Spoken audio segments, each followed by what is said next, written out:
xiriir noocee ah ayaa ka dhexeeya hay-adda nisa iyo ururka al-shabaab waa warbixin sir ah oo ifinaysa xog halis ku ah ummadda soomaaliyeed iyo qarannimadooda warbixintan waxay soo bandhigaysaa xidhiidhka ka dhexeeya madaxda hay-adda sirdoonka qaranka soomaaliyeed ee nisa iyo ururka al-shabaab warbixintan waxaan idinkugu soo bandhigaynaa dukumentiyo caddaynaya wadahadallo dhex maray mid ka mid ah saraakiisha ugu sarraysa hay-adda nisa oo lagu magacaabo cabdulaahi aadan kulane dadkana u yaqaanaan jiisma reexaan iyo sheekh ibraahim fiilow oo ka mid ah madaxda sare ee ururka al-shabaab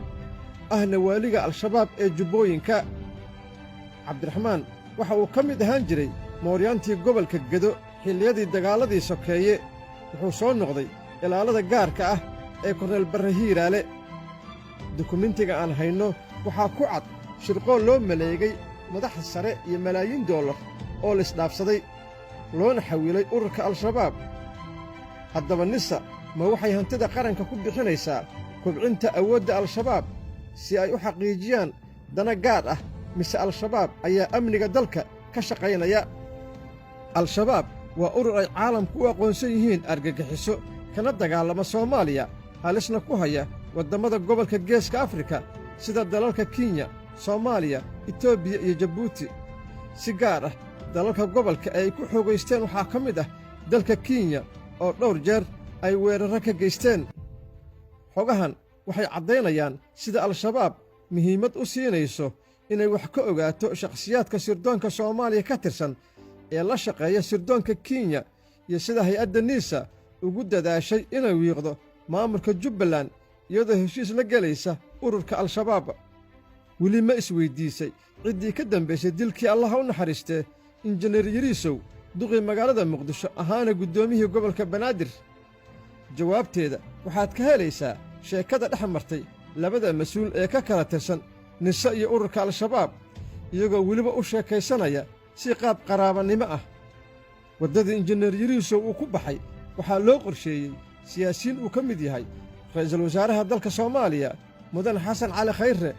madaxweynaha dawlad goboleedka jubbaland axmed maxamed islaam axmed madoobe iyo madaxweynihii hore ee soomaaliya sheekh shariif sheekh axmed iyana halkaa ka ogow nisa waxay al-shabaab malaayiin dollar ku siisaa oona fududaysaa shirqoollada ay ka fuliso magaalada muqdisho ee caasimadda dalka soomaaliya iyo gobollada dalka inta badan weerarrada ka dhaca magaalada muqdisho waxaa la sii og yahay nuuca gaari ee qarxi raba laakiin qaraxaasi lama fashiliyo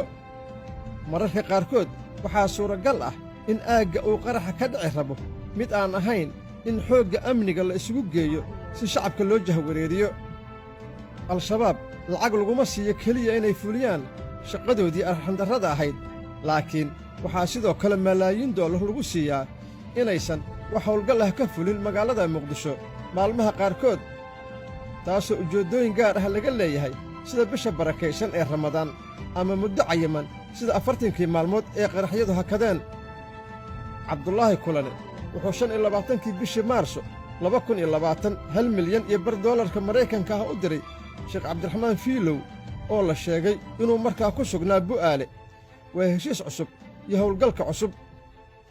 maalmaha soo socda ayaana la qorsheeyey in qarashkaas la bixiyo howlgalkiisa la fuliyo sida caadiga ahna hay-addii bixisay qarashka howlgalka ayaa cambaarayn doonta qaraxa dhaawac iyo dhimashada ka dhalata shacabka soomaaliyeedna ayaa iyaguna sida caadiga ah maydkooda aasan doona laakiin ilaa goormee ayay sii socon doontaa shirqoollada noocan oo kale ah weerar waxaa amra xogta weerarkana keena rag sarsare sida ay aaminsan yihiin askarta u dagaalanta al-shabaab ee la qalday xogtaa heshiiska uu ku jiro ayaa lagu weerargeliyaa dhallinyarada iyagoo rumaysan inuu kitaabka alla u dhintay waxyaabaha halista ah ee dukumentiga ka muuqda waxaa ka mid ah in wadashaqaynta al-shabaab iyo nisa ay gaartay heer sirta ay kala qarsadaan madaxda hay-adda oo taliyaha guud ee nisa fahad yaasiin uu si gaar ah ula xidhiidho madaxda qaar ee al-shabaab halka madaxda kale ee nisa ee ku xidhan madaxweynaha dawladda soomaaliya iyaguna xidhiir dhow la leeyihiin madax kale oo al-shabaab ah waxaa barbar socday weerarrada ka dhanka ah maamulka jubbaland in xafiiska madaxweyne farmaajo uu amray in la qoro ciidamo beelaysan oo daacad u ah taliska haatan ee filla soomaaliya ciidankaas waxaa loo qorsheeyey saanad gaar ah magac bixin gaar ah oo ka duwan ciidammada haatan jira waana ciidammada sida gaarka ah loogu qorsheeyey in etoobiya eritareya u soo tababaraan maamulka madaxweyne farmaajo khilaafaadka al-shabaab dhexdooda ee ay baahiso nisa laguna daabacay twitterka hay-adda sirdoonka qaranka iyo warbaahinta qarankaba waxay ahaayeen kuwo siyaasad qorshaysan laga lahaa waxaana lagu ilaalinayay xilka saraakiil al-shabaab ah si aan looga shakin inay xidhiir la leeyihiin